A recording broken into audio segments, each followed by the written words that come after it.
여러분, 베드로 전서는 우리가 배경 자체가 성도들이 고난을 받는 상황입니다. 그렇기 때문에 이 고난을 어떻게 우리가 극복해낼 것인가 라고 했을 때, 특별히 베드로전서 1장에서는 그 길은 구원의 확신에 있다, 그걸 강조합니다. 어떻게 보면 너무나도 뻔한 그런 모범답안 같은 이야기지만은 지금 제가 1장만 가지고 지금 8번째 설교를 하고 있잖아요. 그러니까 구원에 대한 메시지를 던지고 있는데, 얼마나 이 구원의 스펙트럼이 깊고 그 다음에 폭넓은가라는 것을 1장에서는 말씀하고 있습니다. 그래서 2장 이제 넘어가면 다양한 메시지를 통해서 우리가 삶을 살아가면서 신앙 때문에 당하는 어려움, 또 세상 속에서 그리스도인으로서 살아가는 과정에서 부딪히는 여러 가지 어려움, 이런 많은 고난 앞에 직면해 있을 때 그것을 어떻게 우리가 극복해야 될 것인가라는 메시지들을 다양하게 증거를 합니다. 그러나 1장을 시작하면서 1장에서는 오직 한 가지 메시지입니다. 그거는 뭐냐면, 이 고난을 직면한 하나님의 사람들이 이것을 이길 수 있는 것은 구원의 확신에 있다. 그래서 어찌하든 하나님을 믿는 사람은 내가 구원을 받은 사람이라고 하는 정체성을 확실하게 붙들어야 되고, 그리고 이 구원에 대한 확신을 우리가 붙들 때에 우리는 어떤 고난도 이겨낼 수 있다라는 메시지를 던지고 있는 것을 볼 수가 있습니다. 우리가 1장에 보면 여러 가지 구원에 대한 메시지가 있었지만은 구원에는 삼중직이 있었잖아요. 다시 말해 3가지 차원. 내가 과거에 구원을 받았어요. 그런데 그 구원이 과거에 그냥 받은 것으로 끝나는 것이 아니고, 마지막 우리 주님 오실 때 완성될 그 구원을 향하여 우리의 지금 현재는 여정 가운데 있는 겁니다. 다시 말하면 우리의 지금 현재는 구원받은 자가 구원의 길을 걸어가는 그런 도상에 있다, 이것을 우리에게 강조를 하고 있는 것입니다. 그러면 이 구원의 여정을 가고 있는 우리가 어떻게 하면 이 받은 구원 그리고 완성될 그 지점을 향하여 우리가 승리하면서 이 구원의 여정을 걸어갈 것인가 라고 말씀을 했을 때, 베드로전서 1장 13절에서는 이렇게 말합니다. 한번 띄워주시면 세번역 말씀이거든요. 같이 한번 읽어보겠습니다. 시작. 그러므로 여러분은 마음을 굳게 먹고 정신을 차려서 예수 그리스도께서 나타나실 때에 여러분이 받을 그 은혜를 끝까지 기다리십시오. 아멘. 여기 보면 예수 그리스도 나타나실 때에, 구원이 완성될 때까지 너희들이 그 구원의 길을 걸어가야 되는데, 그 구원의 길을 걸어갈 때 뭐라고 권면을 하냐면, 마음을 굳게 먹고 정신을 바짝 차려라, 이렇게 말해요. 우리 개역 성경에는 뭐라고 되어 있냐면, 마음의 허리를 동해라, 이렇게 말씀. 제가 지난 시간에 설명을 드렸지 않습니까? 마음의 허리를 동해라, 이 말은 출애굽기에 보면 하나님께서 모세를 통해서 이스라엘에게 주신 말씀이에요. 이스라엘 백성들이 애굽에서 탈출을 할 때 하나님께서 주신 말씀이 허리를 동이라, 이 메시지를 주는 거거든요. 그때 여러분, 하나님께서 모세를 통해서 뭐라고 얘기했냐면, 너희들이 지금 이제 이 애굽을 빨리 떠나야 되는데, 떠날 때에 중간에 음식을 해서 먹을 시간이 없어. 그래서 너희들이 먹을 떡을 미리 준비를 해야 되는데, 하나님께서 뭐라고 했냐면, 떡을 준비할 때에도 누룩을 넣지 마라, 이런 표현을 해요. 그래서 우리가 먹는 떡이 누룩 없는 떡이잖아요. 무교병. 그 왜 그랬냐? 떡이 부풀어 오를 시간도 지금 부족하다, 이 말이에요. 떡이 되기 위해서 우리가 좀 그래도 좀 부풀어야 쫄깃쫄깃하고 좀 맛있잖아요. 떡이 부풀어 오를 그런 시간도 없는 거예요. 너무나도 긴급한 상황인 거예요. 그래서 누룩을 넣지 마라, 그렇게 말씀하신 거예요. 그러면서 하신 말씀이 허리를 동해라, 이렇게 말씀하십니다. 다시 말하면 너희들이 정신을 바짝 차리고 긴장을 놓치지 말고 이 행진을 해가야 된다라고 출애굽을 하실 때에 우리 하나님께서 모세를 통해서 이스라엘에게 하신 말씀이거든요. 이 말이 출애굽이 구원이잖아요. 근데 그 말씀 자체가 너희들이 홍해를 건너는 그 시점만이 아니라 바로 가나안 땅, 하나님이 약속하신 그 땅에 이를 때까지 허리를 동여야 된다, 그런 말씀이거든요. 그런데 이스라엘 백성들은 광야 40년 출애굽을 해서 구원 받았잖아요. 그래, 구원의 완성을 의미하는 가나안 땅에 들어가는 여정이, 구원의 여정에서 긴장을 다 놓아버리고 마음의 허리를 풀어버리고 허리띠를 풀어버리고, 그렇게 되자 수없는 원망과 불평 속에 결국 어떻게 됩니까? 그 수많은 사람들이 구원의 완성인 가나안에 들어가지 못하고 광야에서 다 죽어가죠. 고린도서 10장에서는 그 얘기를 하면서 뭐라고 얘기하냐면, 바로 이스라엘 백성들의 광야 40년은 말세를 만난 우리를 위한 본복이다, 이렇게 말씀하시잖아요. 그러니까 저와 여러분이 구원을 받았단 말이에요. 그리고 완성될 구원을 향하여 지금 현재 그 구원의 여정을 가고 있는데, 오늘 우리에게 바로 출애굽을 했던 그 이스라엘 백성들처럼 마음을, 허리를 동이고 정신을 바짝 차리고 방심하지 말고 끝까지 긴장하면서 달려가라고 권면을 하고 있는 것입니다. 자, 그런데 오늘 말씀해 보면, 그럼 어떻게 하는 것이 구체적으로 마음의 허리를 동이는, 그리고 구원의 여정을 걸어가는 삶이냐라고 했을 때 14절 15절에서는 이렇게 말을 합니다. 한번 이 말씀은 공동 번역으로 읽어보겠습니다. 시작. 여러분이 전에는 아무것도 모르고 욕심대로 살았지만 이제는 잘 순종하는 자녀로서 하나님께 복종하십시오. 또 여러분을 불러주신 분이 거룩하신 것처럼 여러분도 모든 행위에 거룩한 사람이 되십시오.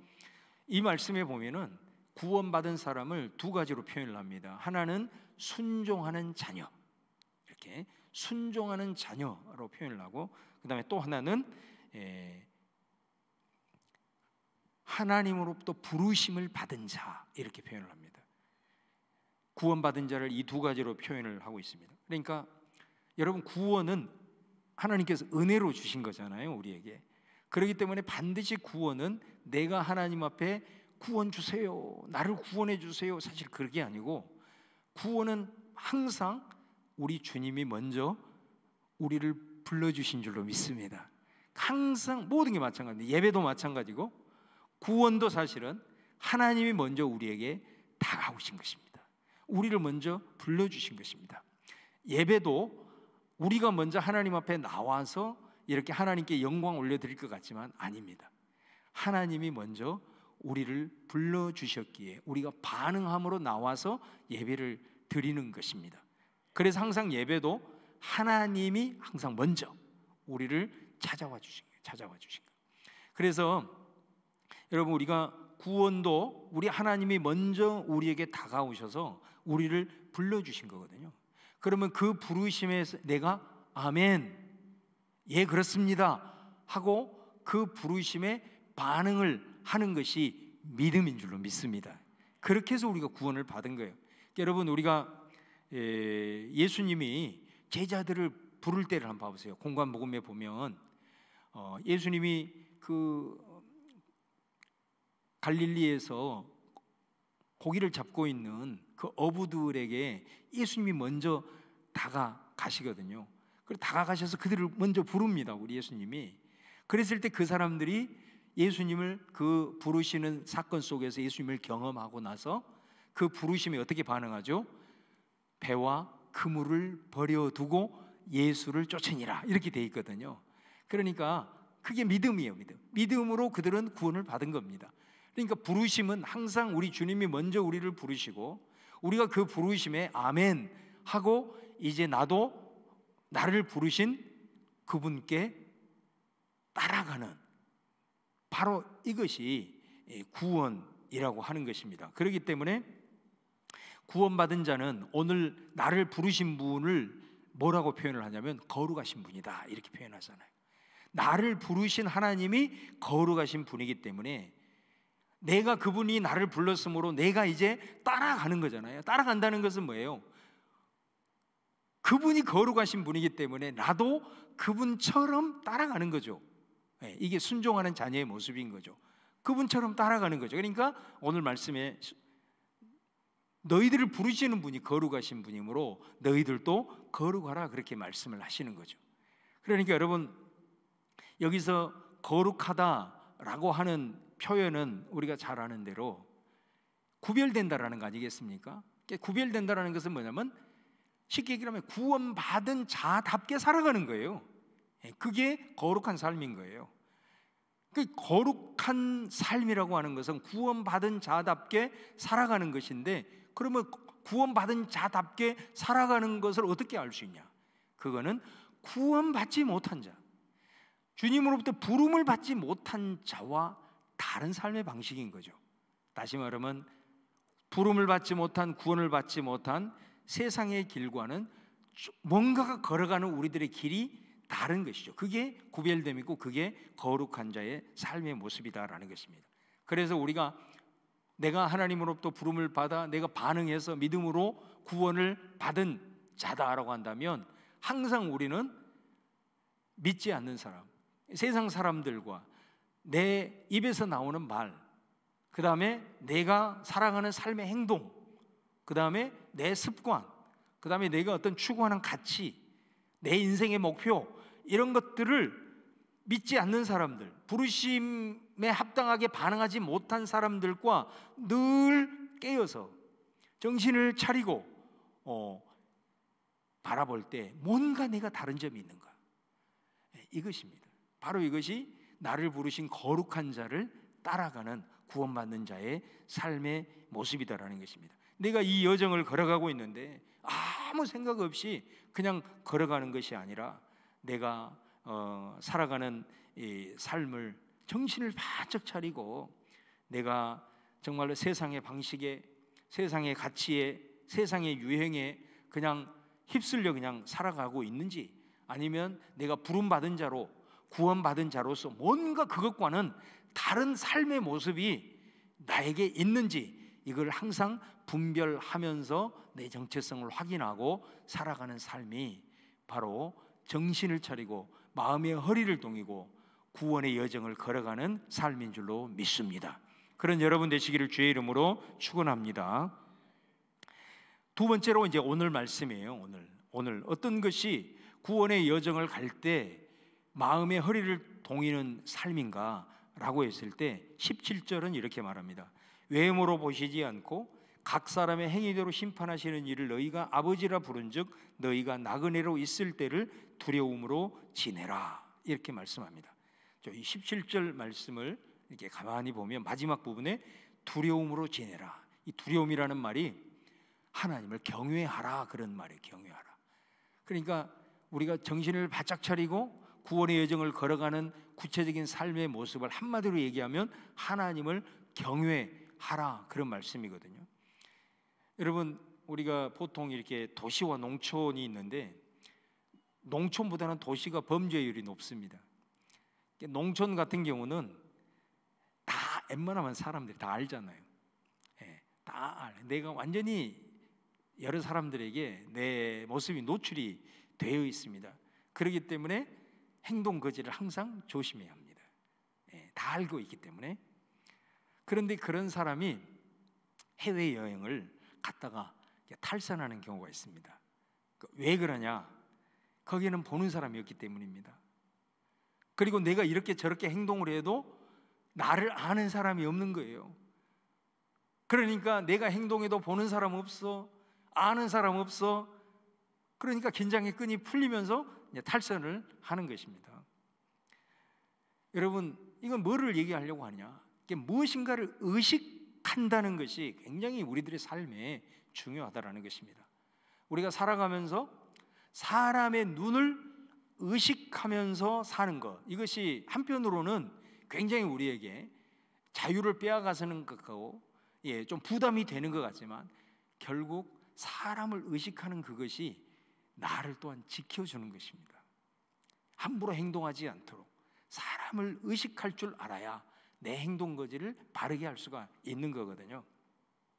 다시 말하면 내가 구원의 여정을 위해서 정신 차리고 긴장하라는 말은 나를 바라보는 시선이 있다라는 겁니다. 근데 그 시선이 어떤 시선이냐면 항상 나와 함께 계시는 하나님의 시선입니다. 그러니까 그 하나님의 시선을 의식하는 것이 하나님을 경외하는 것이고, 구원의 여정 속에서 정신을 바짝 차리고 걸어가는 삶이다, 이 말인 것이죠. 그래서 오늘 우리를 주목하시고 늘 우리를 바라보고 계시는 하나님을 어떻게 표현을 하고 있냐면 두 가지로 표현을 해요. 하나는, 하나님은 외모로 보시는 분이 아니다. 그분이 우리의 시선을, 우리를 향한 시선을 갖고 계시는데, 그분이 우리를 바라볼 때는 외모로 보지 않는다, 이렇게 말해요. 우리 잘 아는 사무엘상 16장 7절에 보면 하나님께 사무엘에게 그렇게 얘기를 하잖아요. 내가 보는 것은 사람과 같지 아니하니 사람은 외모를 보거니와 나 여호와는 중심을 보시느니라, 이렇게 말씀해요. 예레미야 17장 10절 말씀, 저는 오늘 베드로전서 1장 17절이 예레미야 17장 10절 말씀을 인용한 말씀으로 봅니다. 똑같은 말씀이에요. 나 여호와는 심장을 살피며 폐부를 시험하고 각각 그의 행위와 그의 행실대로 보응한다. 뒷부분은 똑같고 앞부분은 예레미야는 우리의 마음의 중심을 살핀다고 얘기하고, 오늘 베드로전서 말씀은 사람을 외모로 보지 않는다, 하나님은, 이렇게 표현을 하는 것의 차이일 뿐입니다. 잠언 16장 2절에도 뭐라고 말씀하냐? 사람의 행위가 자기 보기에는 모두 깨끗하여도 여호와는 심령을 감찰하시느니라, 이렇게 말씀하네요. 그러니까 여러분, 우리가 사람은 외모를 보고 판단을 하지만은 우리 하나님은 심령을 감찰하고 계신다. 우리들의 중심을 보고 계신단 말이에요. 그 하나님을 우리가 의식한다면 어떻게 될까요? 그것이 경외함이라니. 그 하나님을 의식하는 것. 여러분 주변에 이렇게 그 하나님을 이렇게 의식하면서 살아가는 사람이 떠오르시나요? 아니면 여러분이 그러시는가요? 어떤 사람이 생각이 나나요?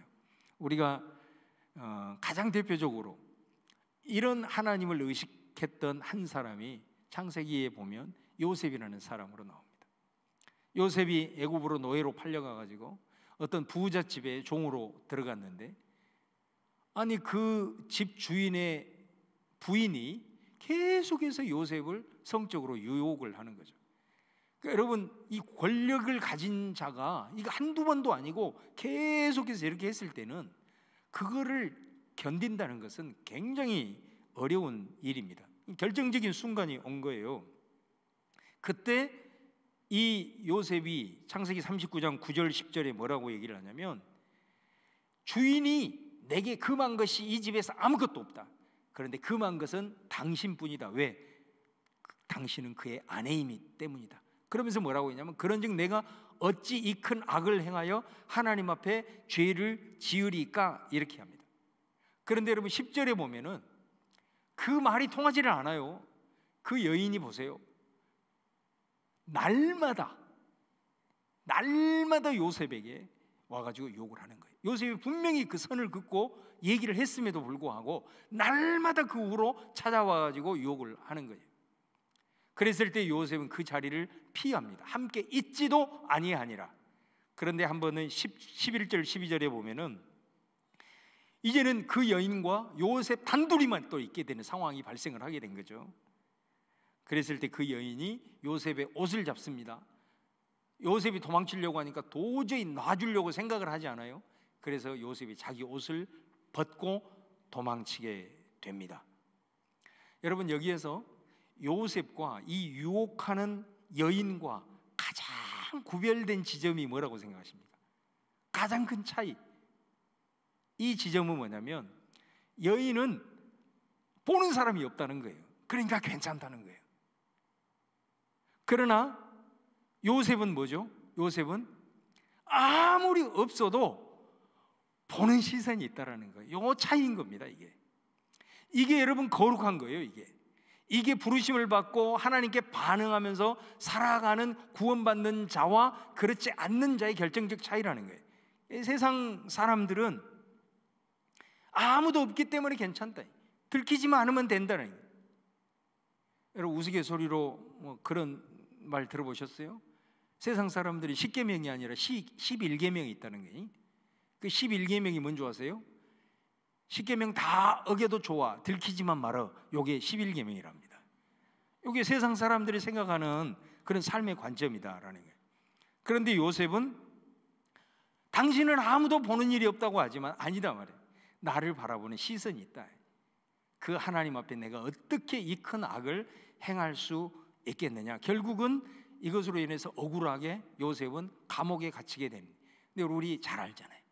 감옥이 요셉의 인생을 역전하는 자리가 되었다는 것을 우리는 잘 알게 되는 것입니다.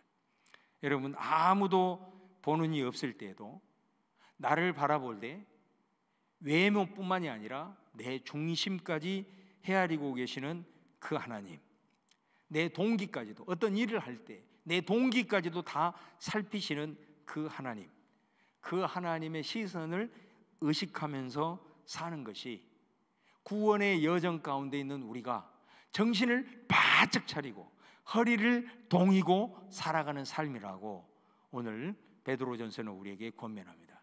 저와 여러분 가운데 정말로 이 구원의 여정을 걸어가며 이미 구원받은 자로서 우리 하나님을 의식하면서 살아가는 저와 여러분 될 수 있기를 주님의 이름으로 축원을 드립니다.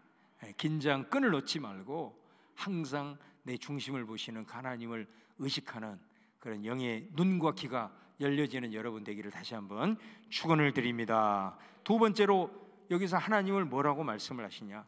사람의 행위대로 심판한다, 이렇게 말하거든요.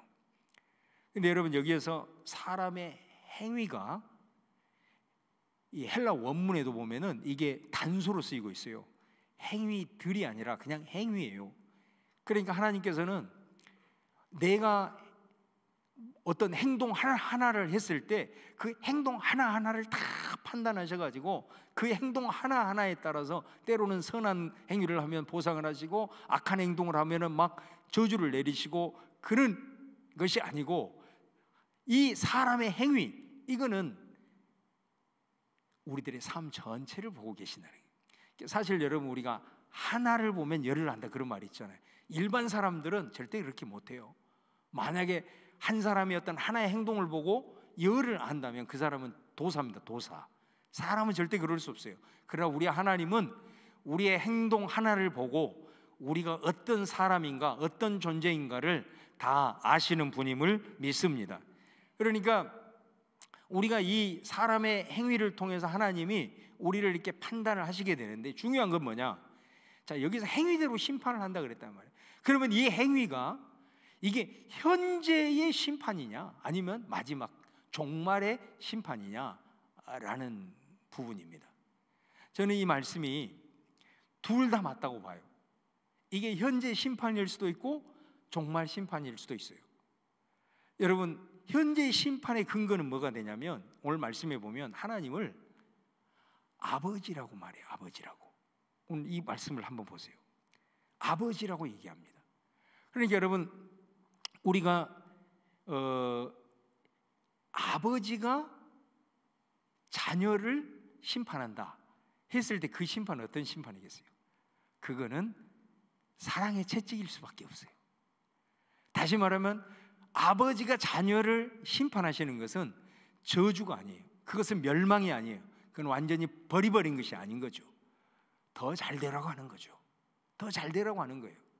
이대로 놔두면 이게 안 되기 때문에 매를 때려서라도 더 잘 되게 하기 위한 사랑의 채찍이라는 것을 우리는 잘 압니다.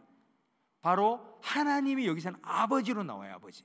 그러면 현재의 심판이라고 했을 때는 우리 행위에 대한 심판이 우리가 때로는 우리가 인식하지 못한, 내가 이해할 수 없는 삶의 고난일 수도 있고 여러 가지 삶의 어려움일 수도 있는 거거든요.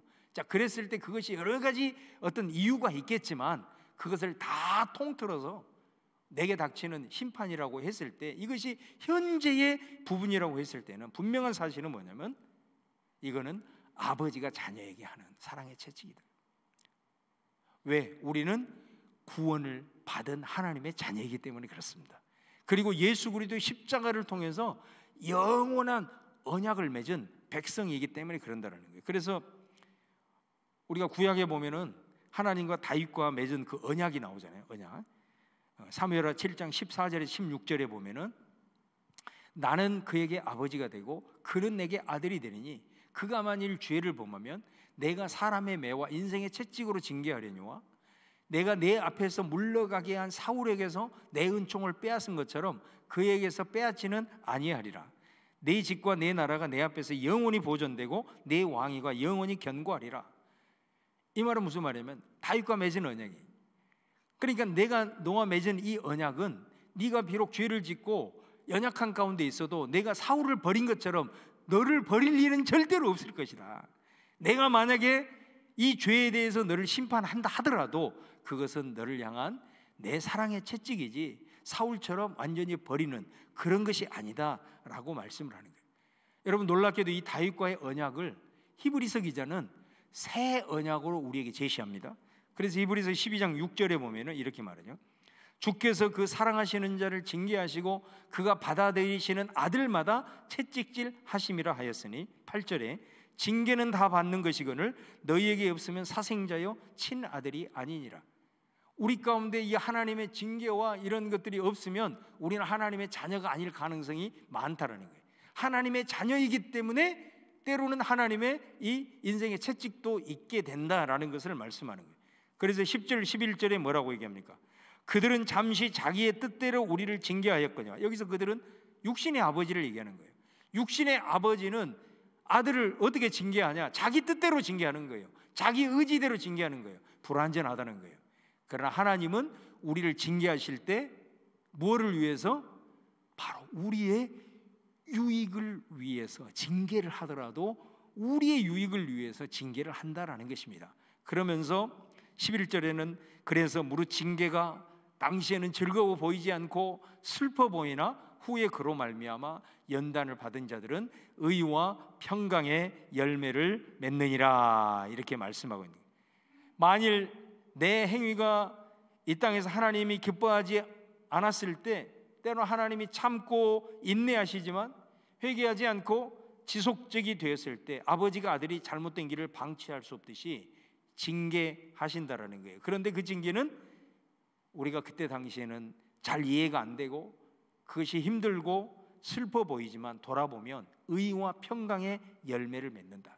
의라는 것은 결국은 그것으로 인해서 나는 바른 방향으로 가게 될 것이고, 평강, 하나님과의 관계와 모든 사람과의 관계에서 불안과 염려가 아니라 화목과 평안함을 누릴 수 있는 선한 결과로 이어지게 된다라는 것을 말씀하고 있는 거예요.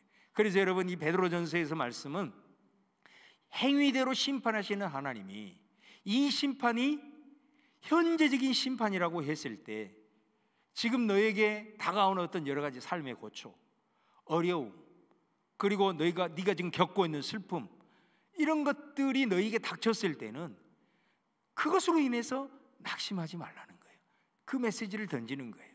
그것은 반드시 네가 하나님의 자녀라고 하는 확신을 갖고 있을 때는 그 모든 것들이 결과적으로 가보면은 결과적으로 선한 결과로 이어지게 되기 때문이다 라고 말씀을 하고 있다라는 것입니다. 그래서 우리 지난 시간에 살펴본 대로 그것들로 인해서 내가 단련해져서 어떻게 된다고 그랬죠? 마지막 날 하나님 앞에 섰을 때 칭찬과 영광과 존귀를 얻게 된다, 이 말씀을 하셨잖아요. 그 말씀 한번 읽어볼까요? 베드로전서 1장 6절 7절 세 번역 말씀으로 같이 한번 읽고 시작. 그러므로 지금 잠시 동안 여러분이 여러 가지 시련을 겪으면서 어쩔 수 없이 슬픔에 빠져 있더라도 이것을 기뻐하십시오. 여러분의 믿음이 연단을 받아서 순수하게 되면 불로 연단하여도 마침내는 없어지고 마는 금보다 더 귀한 것이 됩니다. 그것은 예수 그리스도께서 나타나실 때에 여러분이 칭찬과 영광과 명예를 차지하게 하려는 것입니다. 그러므로 이 베드로 사도는 이 고난의 현장, 이 베드로전서에서 닥치는 그리스도인들이 닥치는 고난은 애매한 고난인 거예요. 도저히 잘 이해가 안 되는 고난인 거예요. 내가 이 고난이 어디서 왔는지도 제대로 잘 모르는 그런 고난인 거예요. 이게 내 죄 때문에 왔는지 아니면 내가 신앙을 지키기 위해서 당하는 고난인지, 그 모든 고난을 다 통틀었어. 내 삶에 이런 고초와 아픔과 연약함이 왔을 때 절대로 하나님의 자녀라는, 네가 구원받았다라는 확신을 가진다면 그것 때문에 낙심하지 말아라. 그 결과는 반드시 선하게 될 것이다. 믿음대로 될 줄로 믿습니다. 이런 말씀들을 믿음으로 아멘을 하셔야 돼요. 이 말씀을 믿어야 돼요.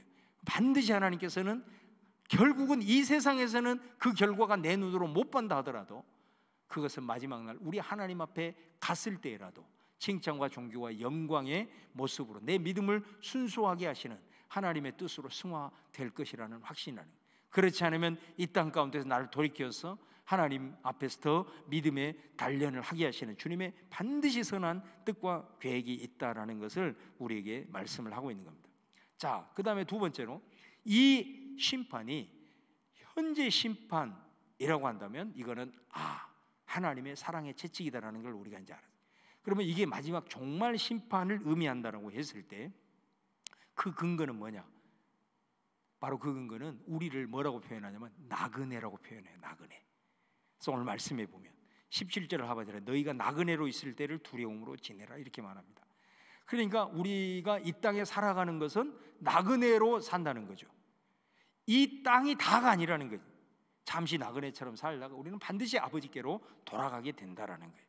마지막 날 하나님께서 너희의 행위를 선악 간에 판단하는 것을 반드시 생각을 하고 이 땅을 살아가면서 하나님을 경외함으로 두려움으로 지내라, 그렇게 말씀을 하고 있는 겁니다. 그러니까 여러분, 이 말씀이 마지막 때의 심판의 의미라고 한다면 우리로 하여금 마지막 순간까지 유정의 미를 거둬라, 믿음의 그 구원의 여정을 마지막까지 잘 달려가서 유정의 미를 거둬라, 그런 말씀 아니겠습니까? 여러분, 사도 바울이 고린도서 9장의 26절에서 27절에 보면은 그 바울은 어떤 사람입니까? 예수님 말고 신앙의 유인 중에서 제일 위대한 사람이라고 평가를 받는 사람이 사도 바울이잖아요. 바울이 이런 말을 해요. 그러므로 나는 목표가 분명하지 않는 다름질을 하는 것이 아닙니다. 나는 허공을 치듯이 권투를 하는 것이 아닙니다. 나는 내 몸을 쳐서 굴복시킵니다. 그것은 내가 남에게 복음을 전하고 나서 도리어 나 스스로 버림을 받지 않도록 하려는 것입니다. 얼마나 경종을 울리는 말씀입니까?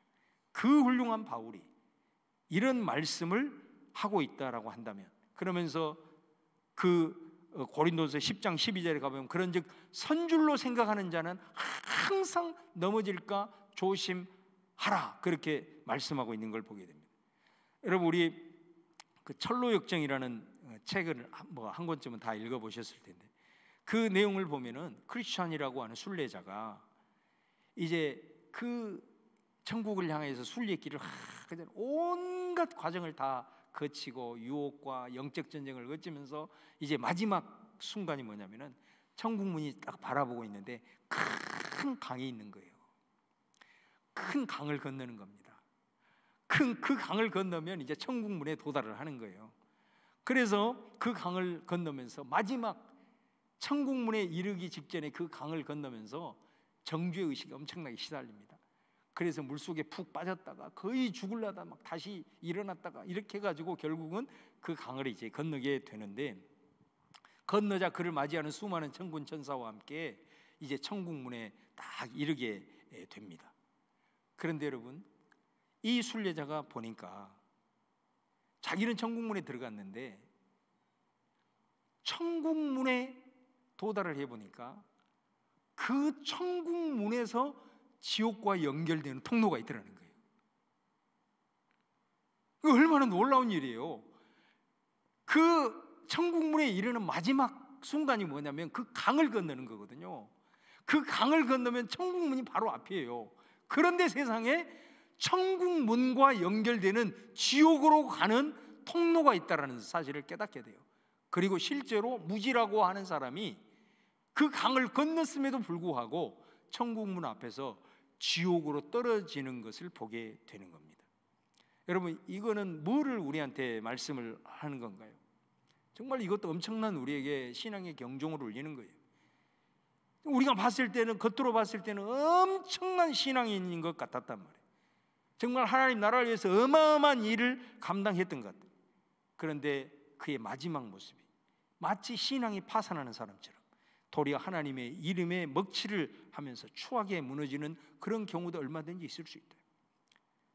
그 사람의 구원이 과연 거짓이었는가? 처음부터 이런 정도의 마음이 들 정도가 된단 말이에요. 여러분, 오늘 말씀을 우리 기억하면서 내가 신앙인 중에 세상을 무서워하는 사람들이 있습니다. 신앙에 대해서 막 세상이 우리를 박해하고 우리를 핍박하고 막 세상의 권력으로 막 우리를 짓누르게 될 때 하나님의 사람들이 막 거기에서 두려워 벌벌 떱니다. 그런데 세상을 그렇게 두려워하면서도 하나님을 전혀 두려워하지 않고 살아가는 사람들도 있더라는 것입니다. 여러분, 마태복음 10장 28절 31절에 우리 예수님이 이런 말을 하죠. 몸은 죽여도 영혼은 능히 죽이지 못한 자들을 두려워하지 말고 오직 몸과 영혼을 능히 지옥에 멸하실 수 있는 하나님 여호와를 너희들은 두려워해야 된다.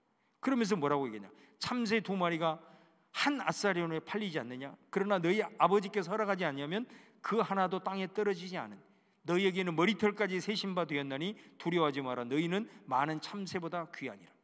예수님의 말씀이 뭐예요? 너희는 세상을 두려워하지 말아라. 진짜 두려워할 분은 하나님 여호와시다. 할렐루야. 예. 세상이 너희들을 엄청나게 위협하고 너희들을 막 힘들게 뭐라 막 붙이고 그렇게 한다 할지라도 하나님이 허락하지 아니하면 절대로 참새 한 마리도 떨어지지 않아요. 근데 너희는 그 참새보다도 훨씬 더 귀한 구원받는 나의 자녀다라고 말씀을 하고 있는 겁니다. 그러면서 32절에 33절에 말하기를 누구든지 사람 앞에서 나를 시인하면 나도 하늘에 계신 내 아버지 앞에서 그를 시인할 것이요 누구든지 사람 앞에서 나를 부인하면 나도 하늘에 계신 내 아버지 앞에서 그를 부인하리라. 그렇게 말씀하고 있는 것입니다. 여러분, 마지막 날 우리를 심판하실 그 하나님을 의식하면서 이 구원의 여정에서 방심하지 말고 목표를 향해서 끝까지 유종의 미를 거두시는 우리 성도님들 다 되시기를 주님의 이름으로 축원을 드립니다. 우리 베드로전서에서 이 말씀을 하고 마지막에 뭐를 말씀하냐? 다시 한번 하나님은 너희들의 행위에 대해서 현재의 심판이 되든 아니면 미래의 심판이 되신 그런 하나님이시지만 그러나 궁극적으로 너희들은 하나님 앞에 어떤 존재냐라는 것을 마지막으로 우리에게 말씀을 하세요. 그게 18절에서 21절인데 쉽게 얘기를 하면 이런 겁니다. 18절에 19절에 보면은 너희가 알거니와 너희 조상이 물려준 헛된 행실에서 대속함을 받은 것은 이런 표현이 나와요. 여기서 이 대속이라는 말은 우리가 대속을 받았다는 거 아니에요? 대속이라는 말이 무슨 말이냐면 값을 대신 지불해 준 거거든요. 그러니까 이 말이 고대 사회에서 어떤 사람이 노예로 팔렸어요. 노예로 팔렸는데 어떤 사람이 이 노예를 해방시키기 위해서는 그 노예 주인에게 값을 다 지불을 해주고 이 사람을 사는 거예요. 노예를 사는 거예요. 사가지고 이제 너는 자유야, 네 알아서 자유노로 살아라, 이렇게 이걸 대속이라 그러는 거예요. 여러분, 우리가 어떻게 됐느냐? 우리가 죄를 지어서 죄의 노예가 됐어요. 사탄의 노예가 됐어요. 사망의 노예가 됐어요. 그런데 그런 우리를 건지기 위해서 하나님이 대신 값을 지불했다는 거예요. 우리가 그런 자격이 있냐? 그런 자격이 없잖아요. 우리는 오히려 하나님을 배반한 자예요. 배반한 자. 그런데 하나님께서 우리를 다시 건지기 위해서 대속 우리를 값을 대신 지불하고 우리를 사셨다라는 겁니다. 그런데 그 지불한 값이 뭐냐라는 거예요. 그게 바로 예수님의 피다라는, 예수님의 피. 예수님을 희생시켰단 말이에요. 우리의 생명을 위해서 생명을 값으로 지불을 하셨단 말입니다. 그래서 우리가 죄로부터 해방이 되고 마귀로부터 해방이 되고 사망으로부터 해방이 된 줄로 믿습니다. 근데 여러분, 우리가 해방되었다는 것은 자유함을 입었다라는 거 아니에요? 그런데 여러분, 사실은 자유라는 것이, 우리가 자유가 예를 들어서 자유가 없으면 그 자체는 억압이 되는 거잖아요. 근데 자유만 있으면 어떻게 되냐면 좋을 것 같은데, 이게 물리적인 법칙에서도 완전한 자유가 없는 거예요. 자유가 없으면 억압인데 자유가 있으면 자유 같은데 아니에요. 자유만 있으면 전혀 억압이 없고 완전한 자유가 있잖아요. 그러면 반드시 방종에 빠지게 됩니다. 그래서 우리 하나님은 우리를 값을 다, 예수님의 피로 값을 전부 다 지불해 가지고 우리를 사가지고 가만 놔두면 방종의 상태가 되기 때문에 어떻게 했냐? 자기 소유로 삼아버린 거예요. 고린도서 6장 19절에서 20절이 그 말씀을 하고 있는 겁니다. 너희 몸은 너희가 하나님께로부터 받은 바 너희 가운데 계신 성령의 전인 줄을 알지 못해. 너희는 너희 자신의 것이 아니라 값으로 산 것이 되었으니 그런즉 너희 몸으로 하나님께 영광을 돌리라. 우리를 해방시킨 다음에, 해방시키고 가만 놔둬버리면 당연히 방종으로 빠져버리기 때문에 하나님은 그렇게 우리를 내버려 두지 않고 자기 소유로 삼아버린 거예요. 할렐루야. 그 말은 무슨 말이에요? 하나님이 예수 그리스도의 피를 통해서 값을, 대가를 지불해서 우리를 구원한, 사버린 저와 여러분은 하나님이 절대로 포기하지 않는다는 거예요. 절대로 멸망으로 갈 수 있도록 버려두지 않는다는 거예요. 할렐루야. 그렇기 때문에 하나님이 간섭을 하시는 거예요. 하나님이 그래서 때로는 사랑의 채찍도 하시는 거라 이 말이에요.